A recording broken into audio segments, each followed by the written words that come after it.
Hello everyone, and thanks for tuning in. Today we actually have an update. It's actually yesterday the update they dropped. And the update is this week. It's exciting as well. This week we launch upgrades to the test mode. We actually talked about test modes I talked about it in my last two videos. Two new actions which are muchly appreciated and approved on working with variables. So we hope those updates are building experience even better. Keep an eye out for more exciting features coming soon. So let's begin with the first one, which is the test mode. So the test mode upgrade, I think it's a huge one. It's huge time saving. And the reason for that is that test mode allows you to quickly test new changes while you are building your app, similar to hot reload in Flutter. We just launched some upgrades to make this feature even better.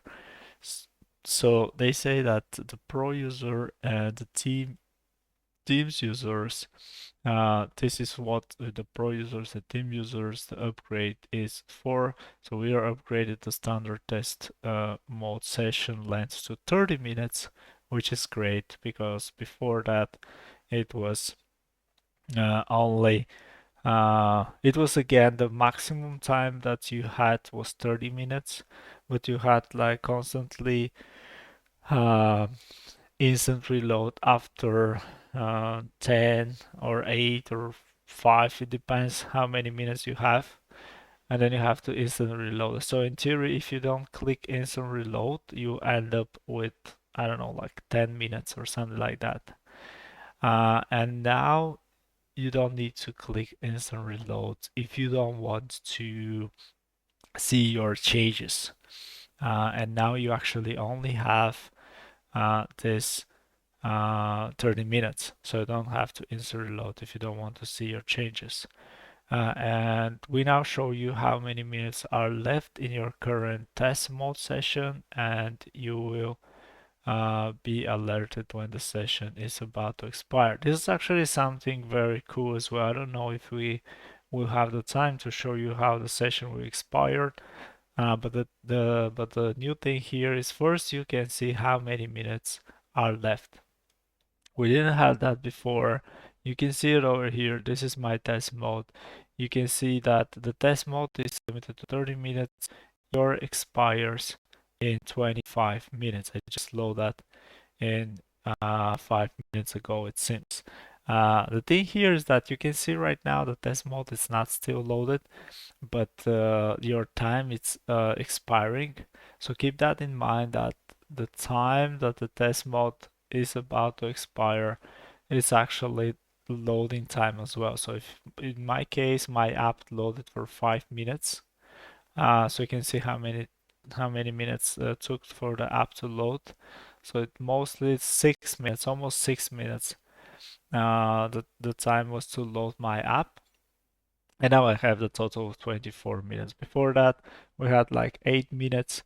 And when the app actually loads, I was left like with 2 or 3 minutes. Then I have to instant reload quickly in order to actually have some time to actually work with the app.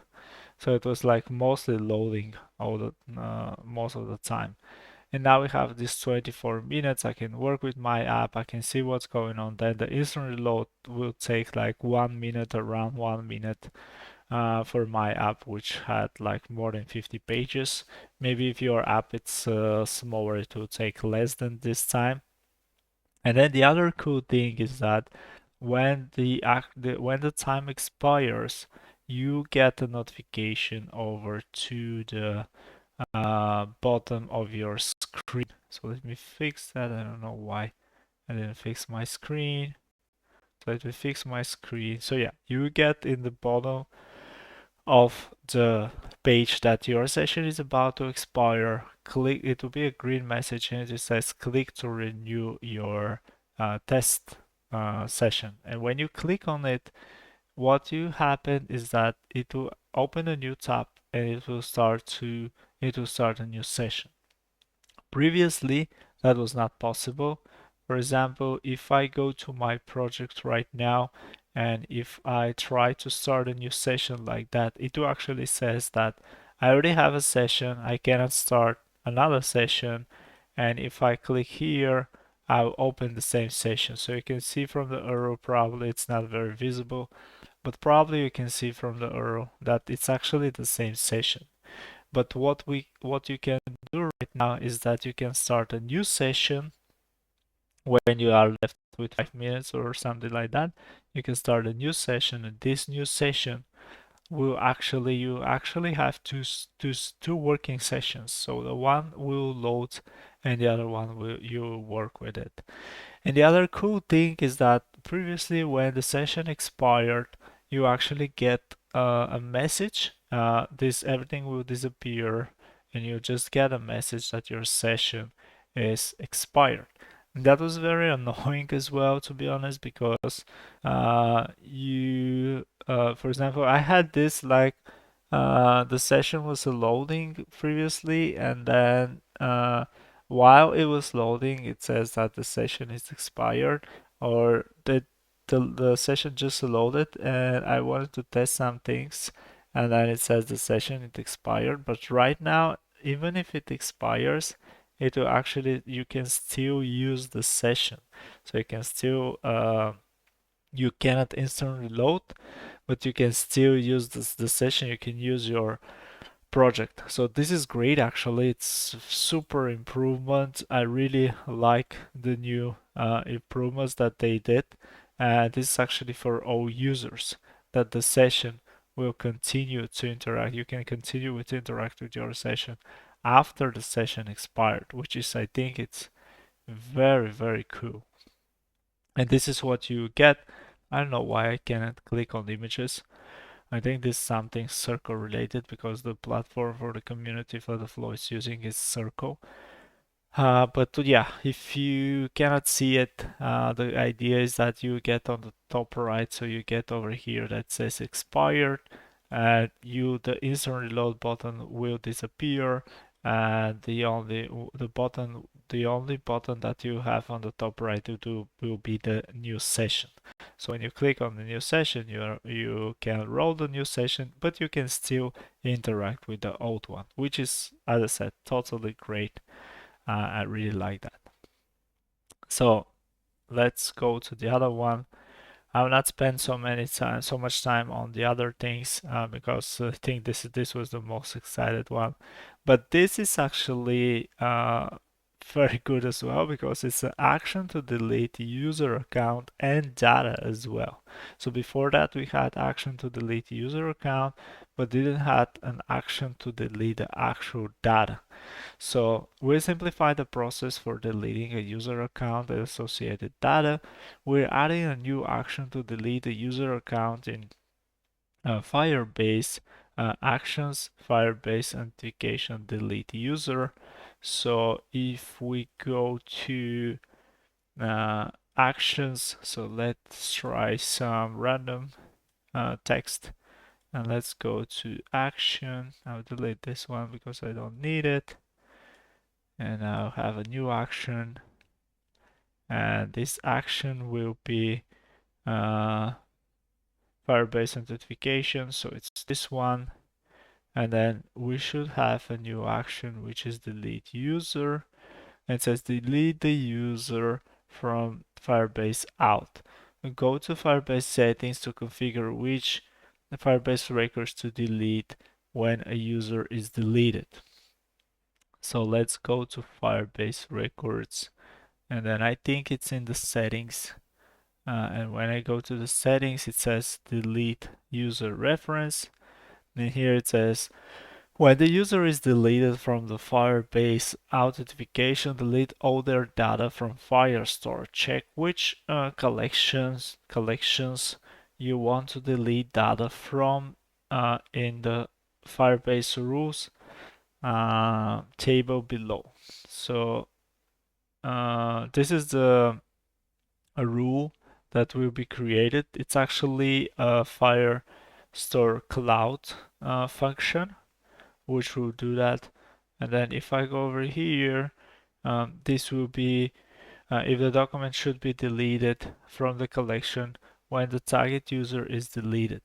So when we have a target user, for example, let's say in cars, I don't have a target user here. So I don't think I have a target user anywhere, but it says only applicable with target users as the delete rule. Or for the user collection. So I don't have, I think I don't have here user reference, but let me try and add to cars. So if I go to cars and if I say user, so let's say owned, so let's say owned by, and this will be a reference to the user, document reference to the users. It's this one, and then I can save it. And then when I save it, I can go, I should be able to go over here, and I should be able in theory to click this button. But maybe, I don't know why I'm not able to, probably I'm doing something wrong. But I should be able to click on this button because it says only applicable with the target users as a delete rule. So yeah, it should be able to click this button, and then the last thing that you need to do is actually deploy this over here. And you can actually suppress the warning when the function is outdated. This is check this box will suppress the warning when the cloud function is outdated. This is actually a great thing because this is a way to actually use cloud functions more and more with Flow, and the cloud functions are used for, in this case, for deleting the user, not only the user but the user data associated with any collection. So you have only one collection, and then you can delete everything associated with the user. So this is, I think, great. You can test it and let me know if everything is working fine. So let me please write in the comments that everything is working fine. And then we can move on to the next one, which is actually toggle action for toggle icons. So we added a new action on toggle action type. So you can perform an action when a toggle icon value is changed. For example, when a user selects hide out of stock icons, you could update the query to filter out those items. So let me show you probably what is the idea I will use. This PDF invoice, because I don't have a lot of things here. And let me try to add a toggle icon. So they were talking about the toggle icon. And if I go to actions, now actually I have an action associated with the toggle icon. Before that, we didn't have actions associated with the toggle icon, but now we have actions associated with the toggle icon. So if I click over here, I can have OnToggle, and let me probably delete this one and open it as an action flow. So we have OnToggle. We should actually, in theory, we should have OnToggle and not toggle, but probably we can do a condition and check if the action, if it's toggle or not toggle. To be honest, I'm not sure how what is the idea behind it, how you can actually do it, because in reality you should have an access to the widget state and then use this widget state in order to know if the if the action is on toggle or off toggle.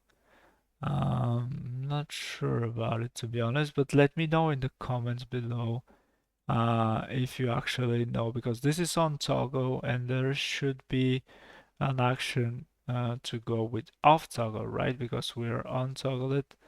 and then there should be an action for off toggle it, because if I go probably toggle value, yeah, I cannot figure it out, to be honest.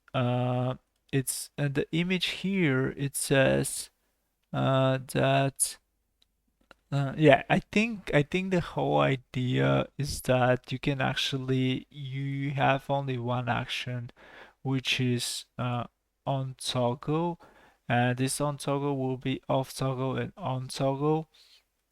As you can see over here, probably you don't see it, but yeah, it says is dark mode. So when it's is dark mode, it's true. It will actually go to light mode, and when it's false, it will actually go to dark mode. I'm not sure if we can actually test this, but let's try and let's give it a try and see if I actually do it over here, because of course I have to uh, include a toggle, but what we should be able to do is you should be able to put a row over here. It should be over here and then wrap inside a row, probably like that. And then here we should be able to say toggle icon, which would be, yeah, I don't want it here, to be honest. I want it on the right side, probably. As this, it's better position. And then this toggle action, this toggle icon can be moon, for example, isn't it? We need the moon one, which is probably this one. And we have the on action. Yeah, the on action will be the full moon, and the off action will be not the full moon. So the empty moon. Okay, and now we have, so the value of this, I don't know why we can only use upstate. This is weird, to be honest, because we should be able to use global, at least global variables as well, because I want to be able to see what is the global variable of the mode right now. That's strange, to be honest. And then here we can have a condition, and this condition will be the one that I want is the global properties, and the global properties will be if it's light mode or dark mode. Why I don't see the light mode or dark mode here? But yeah, it was supposed to be here, isn't it? But yeah, you get the idea. Probably you can use it like is on web, for example. And then if it's on web, we can have an action here. And the action will be to switch to the dark mode. So let me see if I can do it. Set dark mode settings. This one will be I want to, so if it's web, I want it to be a dark mode, or yeah, dark mode. And if it's not a web, I want it to do it on, so let me copy this action actually and put it over here. And then I can switch it to light mode. Yeah, so here the problem, dark mode must be enabled. Yeah, I haven't enabled. Okay, so that's why I don't see it here, because I'm not enabling it. I didn't enable it. But the whole idea is that I still don't get it how they know that this actually changed, right? Probably the idea is that you have it, if you want to use is web, for example, or dark mode, you should probably stick it with a toggle value, right? You should stick it over here. but I see only the app state, so you can use only the app state. That's weird a little bit, isn't it? Uh, yeah. Okay. So this is with the toggle button. I don't want to go into details as this is just released. I probably do a separate video. I don't want to too much to talk much about it. But yeah, you get the idea how you can use it. You can try it out and let me know. Then the other thing that we have is actually the profile pictures. Now you can have profile pictures. This is especially useful for teams or collaborations. You can tap a user profile picture to see their full name and email address. Is this actually when you go to collaborations? It's this one over here. When you actually go there, you can actually see the emails. And if someone is working, because I'm the only one working in this project, if you're working with many people or a lot of people, you can actually see all the profiles over here. And you can change your profile from app further flow and then go to settings. Yeah, but I won't actually not show you that because I'll probably show you some sensitive information, which I, to be honest, don't want to do it. But yeah, it's super simple. You just go to app.flutterflow.io on the left bottom corner. You click on your name, and there it says change your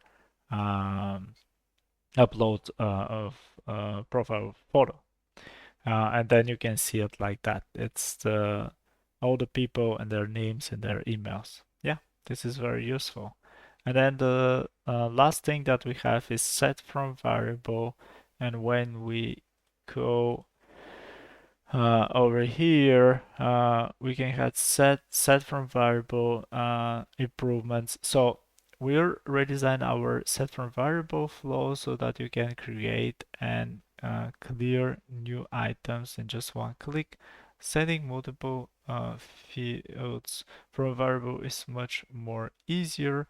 So the idea is that when I go over here, for example, if I want to set the initial state of this variable, before that it was actually you had like two options. So by default you had two options, which is set from variable or set what was the other one?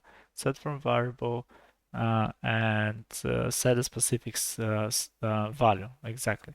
So right now by default it will be set a specific value. So here you can write wherever you want, and then if you want to set from variable, you just click it over here.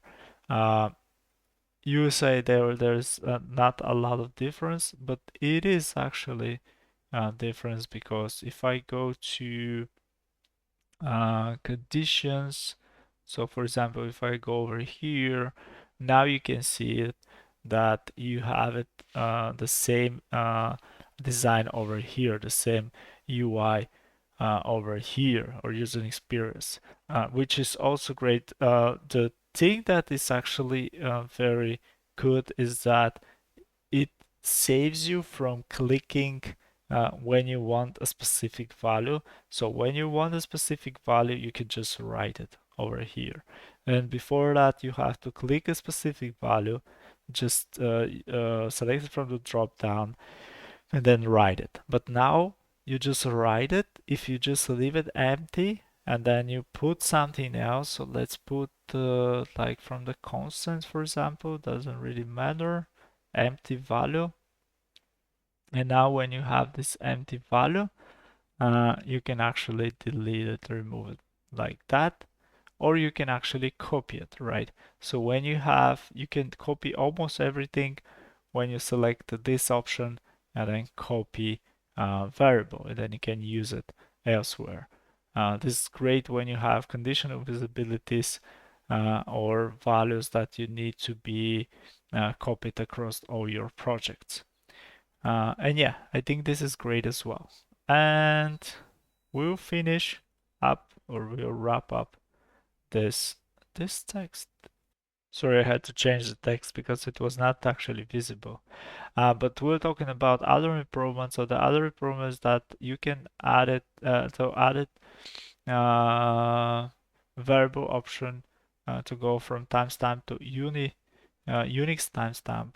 So if I go over here, I'm not sure if I can select it from here, but I think in the global properties, you should have the current time, and the current time you can select the timestamp format and the timestamp integer, but it's not over here. But you can select. So just to show you, now I have this green bar that I talked, and you can actually click on it, and then the new test page will be open, tab will be open like that, like this, and you can still work with the old one. I just want to show you that because my session expired.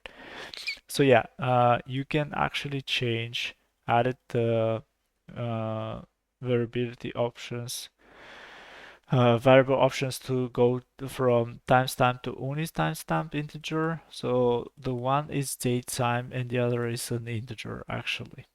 So you should be able to change between the two of them.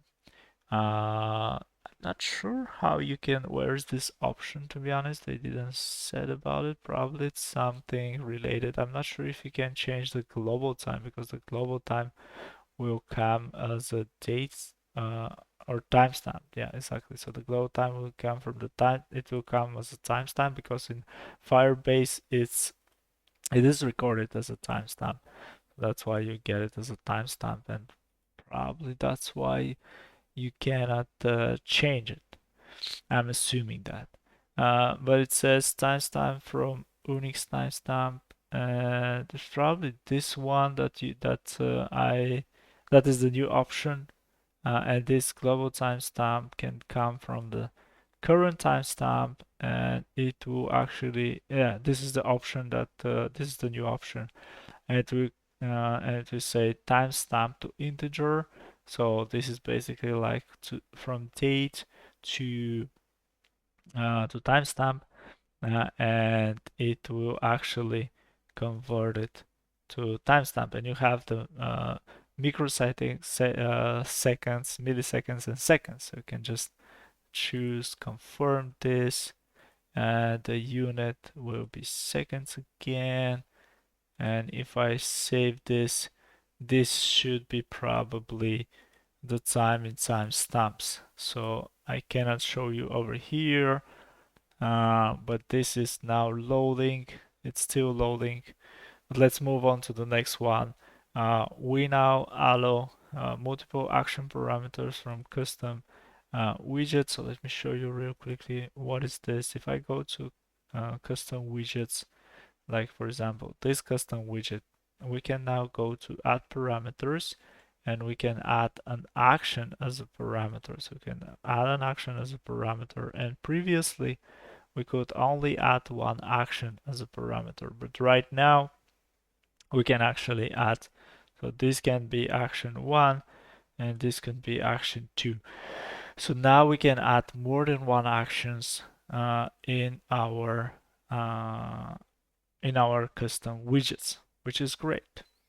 And then the other thing is updated our GitHub issue tracker using a submission form. This is actually the new submission form, and I think it's much better, much better, because there are actually required fields when you submit an issue, and there are some fields that you don't want to miss to submit, which is great. And I encourage you, if you have an issue, please check in the community first if it's actually an issue. If someone is actually having the same issue, you can post your issues under here, potential issues, and then if it's a confirmed issue, then submit it using this form. It's my advice. And then let me delete those because I don't need them. And let me, this is still loading, okay. So, so bug fixes, we have, you can write them. Actually, I will not read them. And the last thing that I want to show you is new features we're working on. So it's custom domain add-on multiple custom domains per account. This is great actually for users that that they want to have multiple custom domains. Conditional actions with more than 2 branches. So we're talking about the conditional actions. What is coming is that we have, if you have an action, so if I go over here and open this action, right now when I click on conditional actions, as you can see over here, we only have 2 branches, which is true and false.